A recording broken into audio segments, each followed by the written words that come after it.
From Washington, D.C. to the heart of America, welcome to Mark Alford's America. I'm freshman Congressman from Missouri, Mark Alford, and I believe in America. I believe in you, and most importantly, I believe that our greatest days are ahead of us. You know, each week we take you behind the scenes to share the great stories, the news, the legislation, and to meet the fantastic people who are helping shape our great nation. One of those people is Dr. Rich McCormick, a decorated veteran, an ER doctor who proudly serves Georgia's 6th Congressional District. You know, during his 2 decades of service, Rich deployed to combat zones in Africa, the Persian Gulf, and Afghanistan.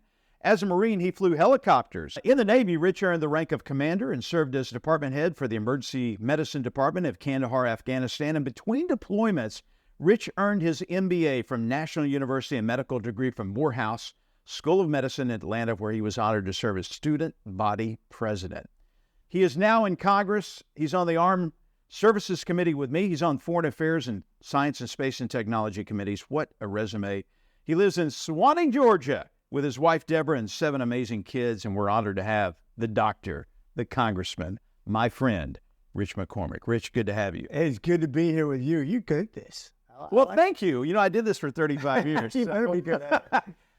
I don't know where we got all this information. Do you have your own Wikipedia page? You know, I don't even know. I don't keep up with that. That's a lot. It's funny, when I was a youngster, I used to worry about media, and I was the poster boy for the Marine Corps, made the Marine Corps commercial. I didn't know that. And that was my pickup line when I was a young single guy. And once you realize that you're the young guy, you're always the youngest guy at each rank, pretty soon you become the old guy, and it just becomes an old story. So I'm really just trying to focus on this job now. And all the accomplishments of the past don't really matter if I'm not doing my job now. And I think that's what's important. How did being a Marine prepare you for this job? It actually frustrates me in this job because in the Marine Corps, as well as being as a Navy ER doc, you're used to accomplishing something every day. Yeah. You know, you get a little bit better. You're accomplishing a mission. Mission accomplishment is the driving force. You'll actually give up men that work for you in order to accomplish a mission. You may lose people. That's how important it is. I'd like to say if we gave up a few people, maybe we'd accomplish more here. But as a doctor, same thing. You win some, you lose some, but at least you're getting something done every single day. Here, I'm sure you've seen it. A couple of weeks ago, I was very frustrated. And being a Marine during the speaker's race. Yes. For 3 weeks, we were without a Speaker of the House. It was very frustrating. Yeah. I remember really starting to have some doubt as to why I was here because we weren't getting anything done. And that was very frustrating. It didn't serve me well to be a Marine then. And I would try to cajole people. I even considered threatening people at one time because I was really trying to figure out how do we get past this dreadlock. And I remember at the time, I was lucky. I read a lot. Don't tell anybody because they will take my Marine credentials from me. But I was reading Team of Rivals, which is about Lincoln and how he won his presidency, being the second choice for everybody. Nobody voted for him as a first choice.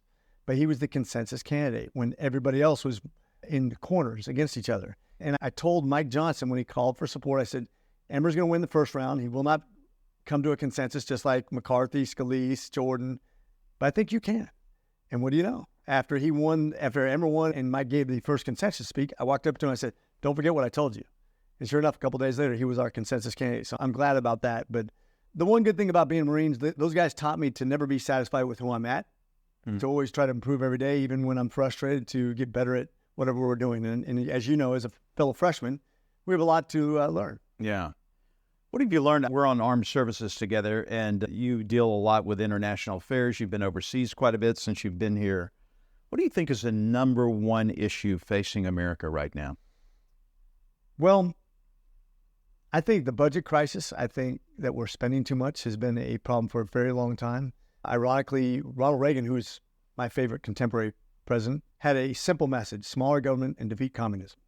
And at the end of his last presidential speech, he actually said, we didn't do a good job of controlling spending.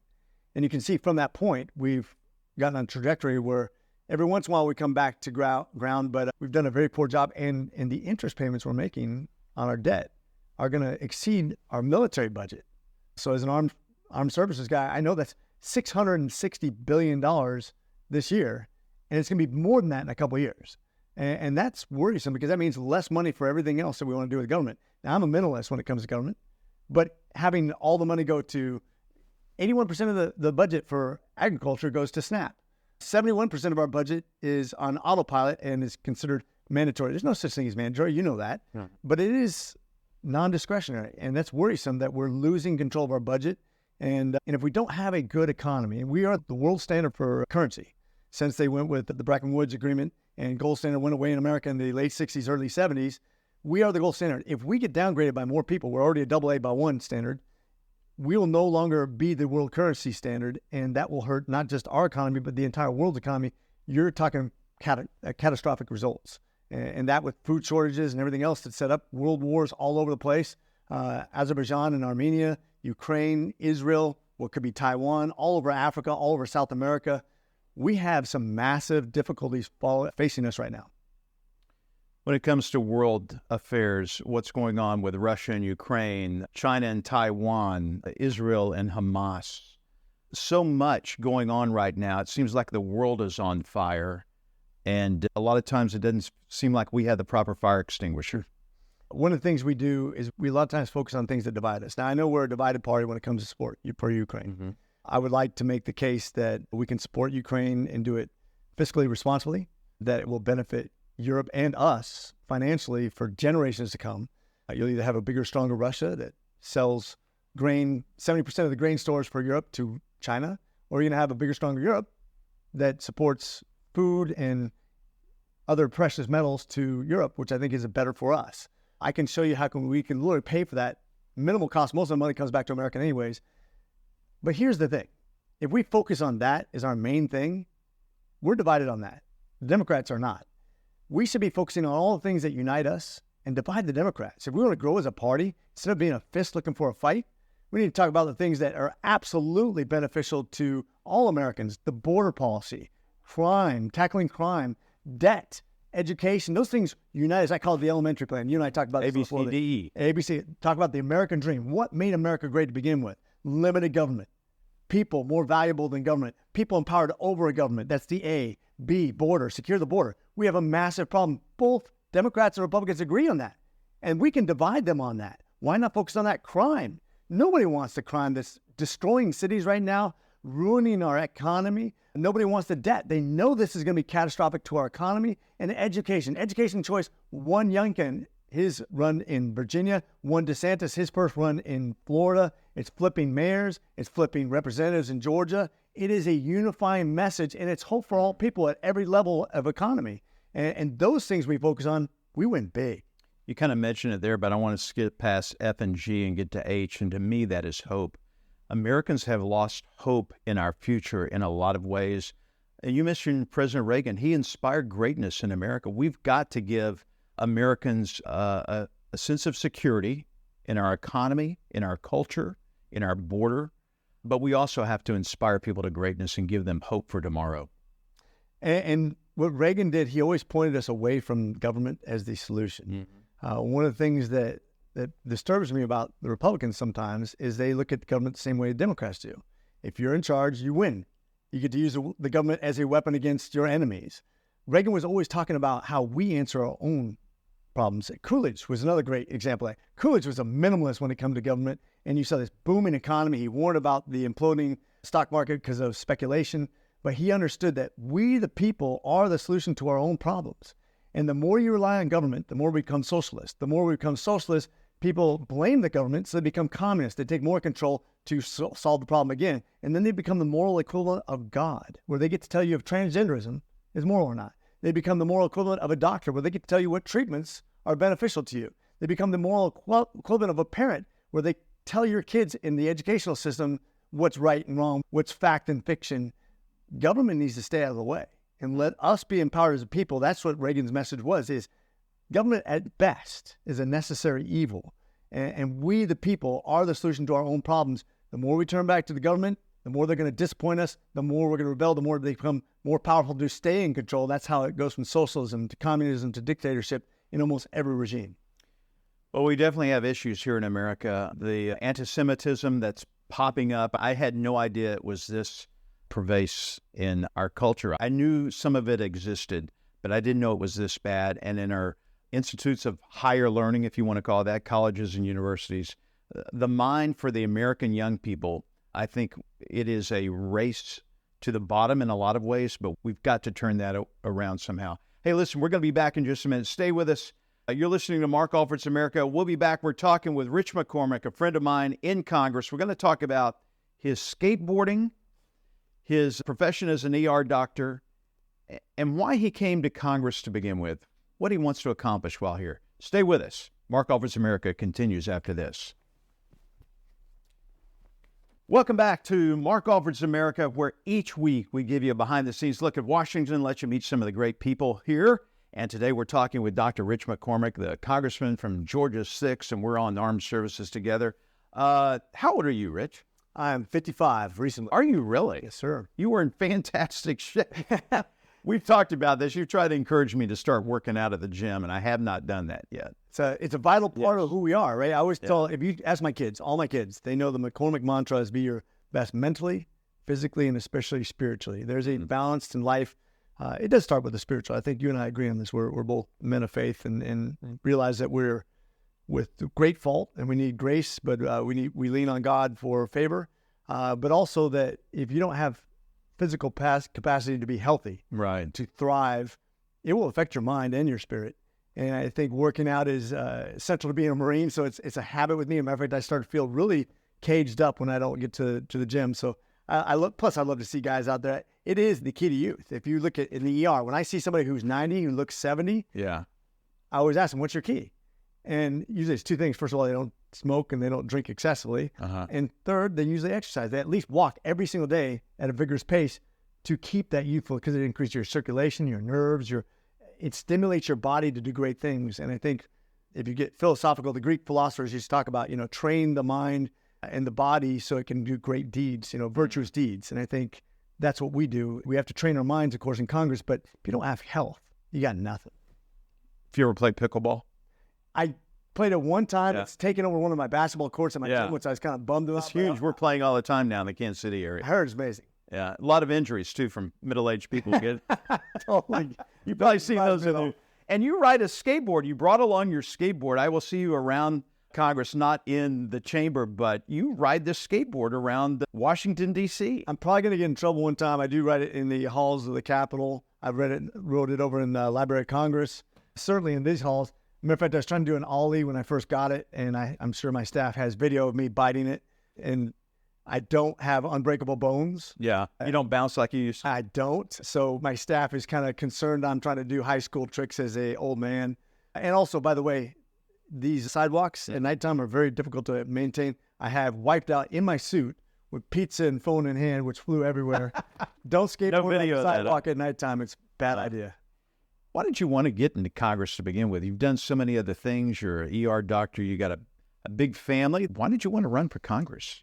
You look at your life and how it's set up, and everybody has a special set of skills. You're a great communicator. You've been reporting on politics. You've had that life experience. That was not my experience. Was always in the military and in medicine. Traveled the world. The committees that I'm on, whether it be armed services, which I've served with the Marine Corps, the Navy, and it was attached to Army forces. I come from an Air Force family. It's like tailor-made for me. I've been to over 40 countries. That was made for foreign affairs. To have the experiences I've had and to be the countries I've been, you look at my district is 40% minorities. A ton of Indians, 100,000 Indians, 40,000 Koreans, 70,000, 80,000 African Americans, and then a whole bunch of other people. I spent 2 tours in Africa, a tour in India. 1 out of every 5 doctors in my district is from India. I spent 3 tours in Korea. I've been student body president at a minority university. Same year as Obama was the president, I was elected president at a traditionally Morehouse. 60% female, 80% black, 95% liberal. So I'm probably the only Republican who's won in a D plus 95 seat.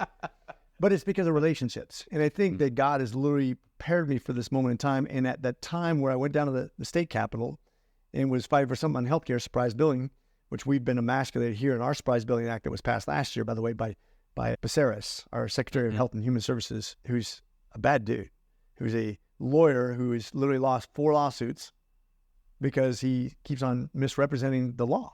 And he's doing this a disservice. Healthcare is the biggest problem we have. The 2 biggest spending items we have in government are healthcare and the military. And that's my specialties. And my biggest, you asked me earlier, what's the main problem? We spend too dang much. And so I think I was prepared for this time. And when I went down to the Capitol and got frustrated at my own party, I realized that the time is now, if not me, who?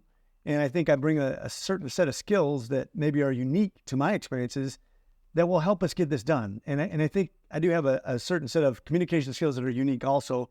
And this is why we're all made in image of Christ, but in different ways, different parts. Right. So we can appeal to different people. That's the magic of the body.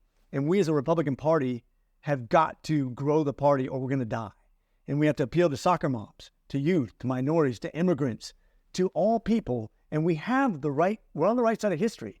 But if we're going to sell Coke, we say, have a Coke and a smile. But instead, what we're doing is we're reading the ingredients because we want to win an argument. Look, here's what's in Coke. If you start reading the ingredients of Coke to sell the product, you're not going to sell very much product. We have to have an appealing message. And in my case, I go back to the church, right? If you're trying to be influential, if you try to invite somebody to church and you say, you're an idiot, now come to my church. Nobody's going to come to your church. That's how we start conversations all the time. We're trying to win an argument. Nobody gets online and says, I hope somebody proves I'm an idiot today. I can't wait because I'm going to join their organization. But yet that's how we approach politics.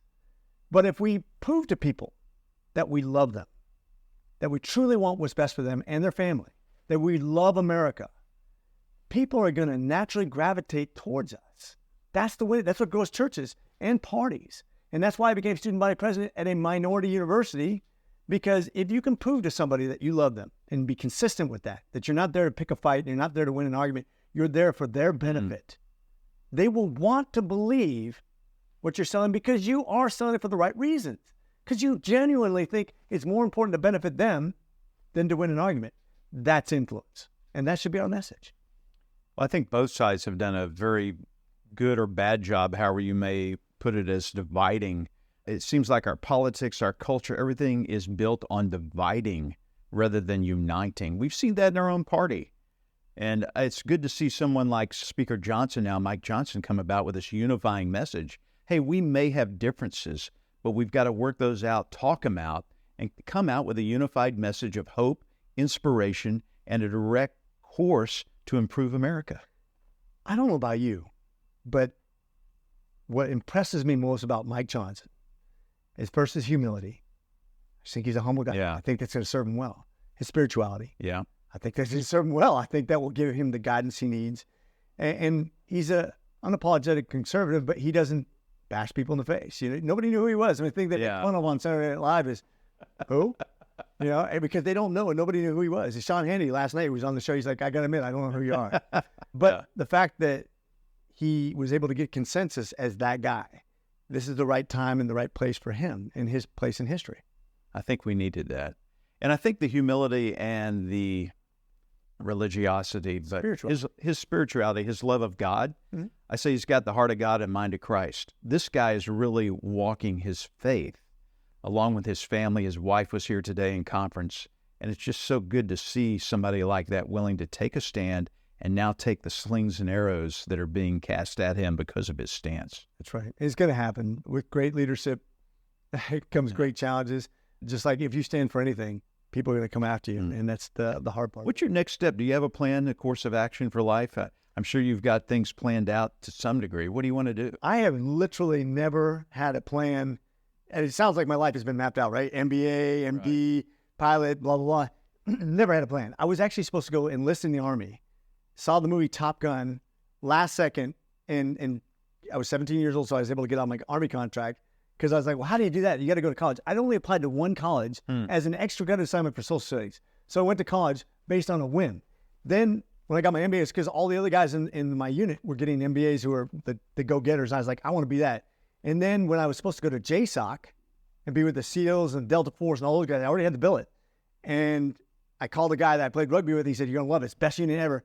But get your wife ready because we spend 9 months out of the year gone. And when you're home, long hours, everybody's going through a divorce. We had one 9-month-old, we had one on the way, and I've been gone 2.5 years of my marriage. I was like, this isn't going to work. So I thought about it, prayed about it. Boom, hit me. I'm supposed to be a doctor, an ER doctor. Now tell me, a guy who didn't think about education to all of a sudden go from there to get into medical school, which is hard to do by now. I didn't know that. I had no idea what pre-med was. And then to become an ER doctor, the top program in the nation, Emory, is nothing short of a miracle. I'm not qualified for that. It was meant to be. And then to go into politics as a unknown, to be endorsed against, and not because he didn't like me, because there was other people involved with great power. I got endorsed against by Trump, Pompeo, Sean Hannity, Matt Slapp, CPAC, Gingrich, Bob Barr, and we won by 2-1. It wasn't even close. tell me that it wasn't meant to be. And it's not because I'm at odds with it. I'm friends with everybody now. That's what winning does. But the point being that I don't have a plan, but God does. That's right. We're going to leave it there. Rich, thank you so much. Thanks for being my friend and colleague and advisor, and maybe, who knows, my personal trainer someday. It's a pleasure to serve with you. You're a hell of a guy. Thank you. Hey, thanks for joining us for Mark Alford's America. We'll talk again next week. Until then, remember, I believe in you, Rich. I believe in you listening to us right now. I believe that our best days are still ahead of us. And yes, I'm not ashamed of it. I believe in America. Hoorah. Take care. God bless.